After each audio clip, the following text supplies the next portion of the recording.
पुण्यात स्वारगेट बस स्थानकात तरुणीवर झालेल्या अत्याचाराच्या घटनेचा आपण आढावा घेतला असून पोलिसांकडून आरोपी दत्तात्रय रामदास गाडे याचा शोध सुरू आहे।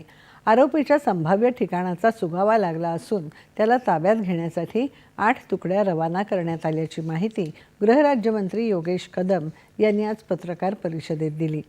या भागात एसटीच्या वतीने तैनात असलेल्या खाजगी सुरक्षा रक्षकाच्या बेजबाबदारपणामुळे सुरक्षा व्यवस्थेत त्रुटी राहिल्याची माहितीही कदम यांनी दिली।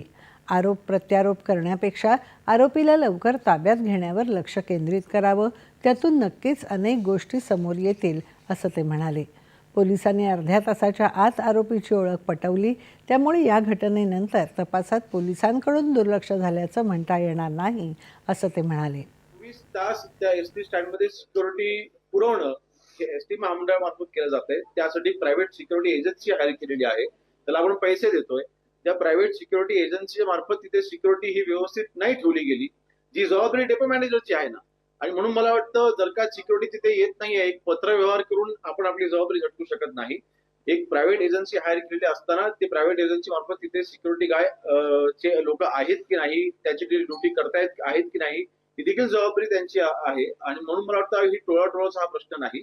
घटना ज्या वेळेला घडली त्यावेळेला तिथे प्रायव्हेट सिक्युरिटी असती तर कदाचित घटना घडली नसती। आणि म्हणून यापुढे नक्कीच पोलीस प्रशासन आणि एसटी एकत्र होऊन जर का जसे ज्याची चर्चा काल आपण केलेली आहे।